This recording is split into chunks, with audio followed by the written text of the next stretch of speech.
It's your boy Legal to Study. Welcome back to the channel.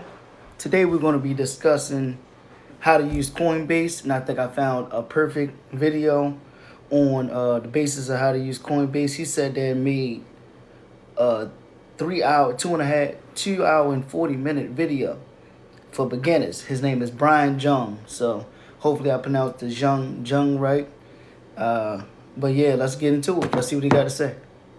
With any browser you use, you can go ahead and add a Coinbase Wallet extension to it. I like Coinbase Wallet because they have something called the Smart Wallet feature coming out. It's a lot more easier, accessible to use, and plus, it just works so well on the phone too. It uses Face ID, and you don't have to worry about saving something called your seed phrase. So anytime you create a new wallet address, a hot wallet or a cold storage wallet device, which comes in the form of something called a ledger or a Trezor, these devices here, you can store your Bitcoin onto it so that it's not on a public exchange. There are people who are like, hey, get your crypto off exchanges, only put it on a cold storage device and lock it away. But I still see a ton of risk regarding that. I've used cold storage wallet devices for many, many years. If you are holding Bitcoin for a very long period of time and you're able to keep things secure and you're able to have that seed phrase written down on a piece of paper somewhere and you don't lose it, there is value in these. But for me personally, I'd say as long as you sign up for these exchanges and you beef up your security in the methods that I mentioned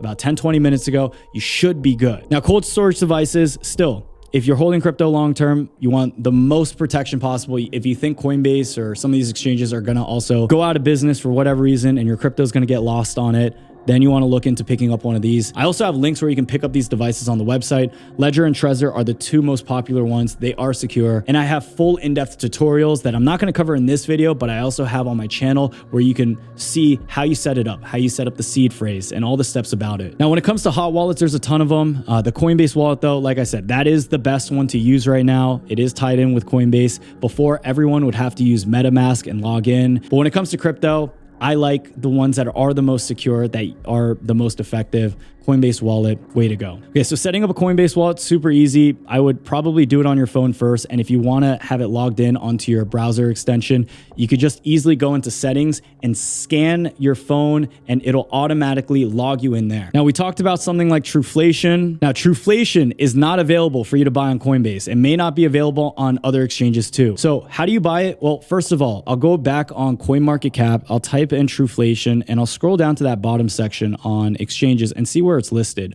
The first listing that it tells me is Uniswap. Uniswap is a decentralized exchange. So anything you can't buy on Coinbase, you're going to have to buy it on here. I'll open up uniswap.org. I'll launch their app and it goes into app.uniswap and I'll type in the token. So Truflation should pop up here. This is the project and you'll notice there's like 4 or 5 different ones of them. Okay. You want to pick the right one. To verify it is the right one, I'll go on Truflation, on CoinMarketCap. I'll go on their website, truflation.com. So to know that this is the right crypto I'm trying to buy, first of all, usually websites make it pretty easy for you to buy it. So they're listing all the different places. But you'll see right here, Truflation's official contract. Similar to a wallet address, which looks like a string of numbers, just like this. These token projects all have contract addresses. This is how you can verify it is the right one. You'll oftentimes just find it in their white paper. This one is called the light paper instead. And if you pull up on Etherscan, this is where you can verify it. So this is the contract. It's listed on their website, and I just will go ahead and verify this is the right one. So what you can do is copy that contract address, paste it in here, and whatever comes up, this is the direct one. So you'll see this name lines up with this name, which was found on Truflation's, which was found on the Etherscan contract here, and it was found on the Truflation light paper. Now, Truflation is also available for you to buy on Ethereum, Arbitrum, and Base.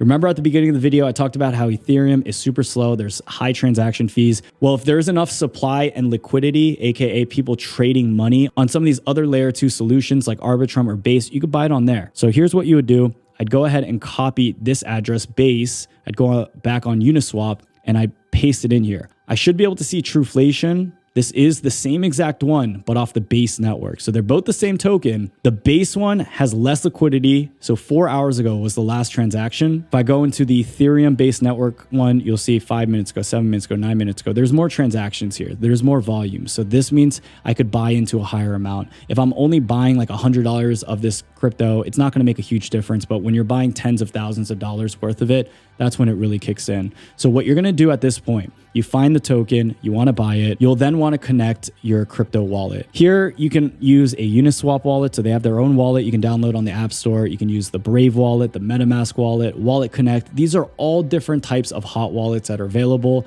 I'm going to use Coinbase Wallet. It's the one that's most secure. So when I do this, if you connect this to a project that is a scam, it will drain your wallet instantly, okay? Uniswap, it is legit, it is credible. So make sure that anytime before you connect your wallet, you read this and you understand exactly where you're connecting it to. I'll go over the scams in a bit on the ones that you need to steer clear of because they are mighty, mighty good. But for now, this is what you should be on the lookout for. Now, going into my Coinbase wallet address, you'll notice I have a few tokens here. The main one, I have Ethereum, and I have two different kinds of Ethereum. This Ethereum right here is the Ethereum off the Ethereum network. I can also use Ethereum off the Base network. Base is the layer 2 solution. And a good way to explain this is if I'm trying to send you cash, if I'm trying to send you $100 because we went out to dinner, I can either send it to you on the Zelle network or the Venmo network. If I send it to you on Zelle, but you don't have Zelle, there's no point. So that $100 is going to be the same amount. Regardless of where I send it, it is still $100. But if I send it to you on Zelle, but you don't have Zelle and you only have Venmo, you're not going to be able to see it pop up on your end. Same thing with this.